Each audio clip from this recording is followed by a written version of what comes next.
Ecology, the balance of nature, is important to all life. One of the tools we can use to monitor this balance of nature on Earth is the satellite. Satellites can be used to observe our planet from a high vantage point. A NASA film called Remote Possibilities tells the story. From far out in space, the Earth appears serene and beautiful, displaying no hint of our crowded planet's many problems.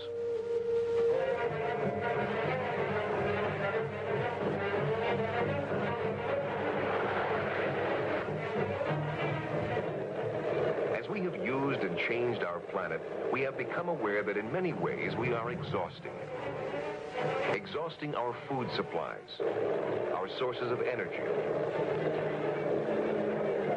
our natural lands, exhausting the potential of even the once seemingly limitless oceans.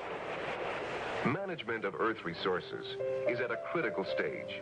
It has never been more important that we understand the environmental relationships of our planet.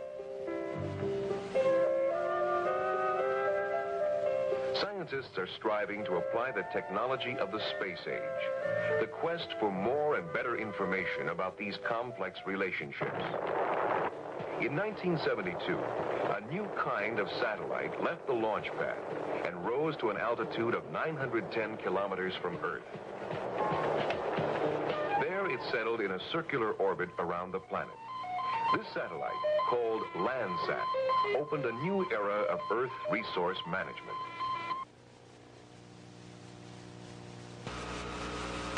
One substitute for war has then been found. The Iron Mountain agenda is being carried out.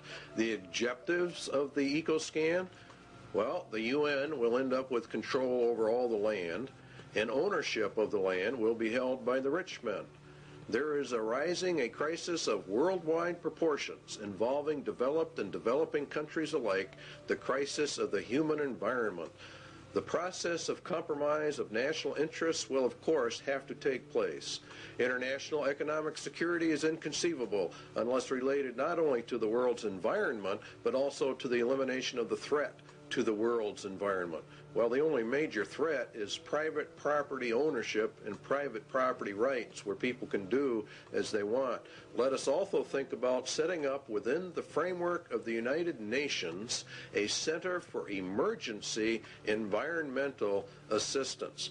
You can see how they're raising this thing up to an emergency status, an emergency level. And that's what Mikhail Gorbachev said in December 8, 1989, in a speech to the United Nations.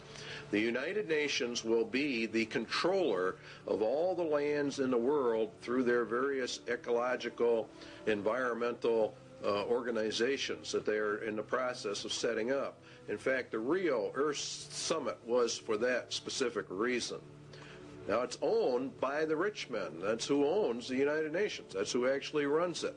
Eco foundations of the World Wildlife Fund, Heritage Trust, Nature Conservancy, etc. There's a lot of them, and you have many UN organizations. And the rich men of the earth sit on the boards of directors on all of these groups.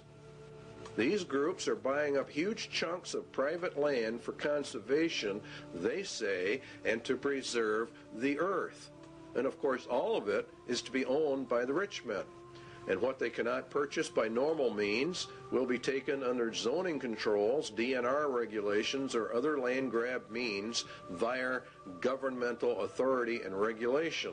All land will be under strict eco-controls because, after all, we are now involved in the middle of an eco-emergency, and it's nothing but a scam.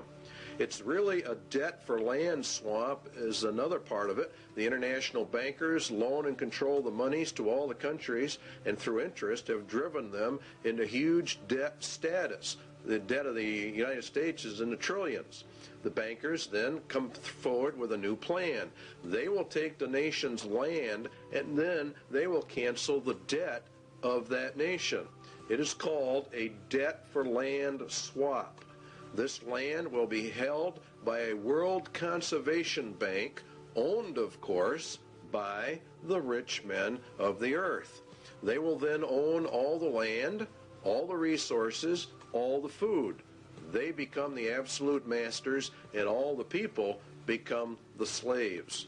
It's a perfect scam. It's a perfect system. Because the eco-threat is now global, then obviously it can only be controlled by a global authority. And guess who that is? Why, of course, it's the United Nations. Now, the eco-scam is being pushed by every organization that's involved in the environment. Even Time magazine ran an article on the endangered earth. It's being put in all your children's school books, all of their study books, about the crowding of human life, about how we have such an ecological crisis, an environmental crisis, and unless we all do our share, why the whole world is just going to disintegrate and the entire population of man will be eliminated. That's according to them. It's very interesting that Daniel said of the Antichrist that he shall divide the land for gain. In other words, he takes over all the land and divides it up amongst these various foundation groups. And that's exactly what's happening.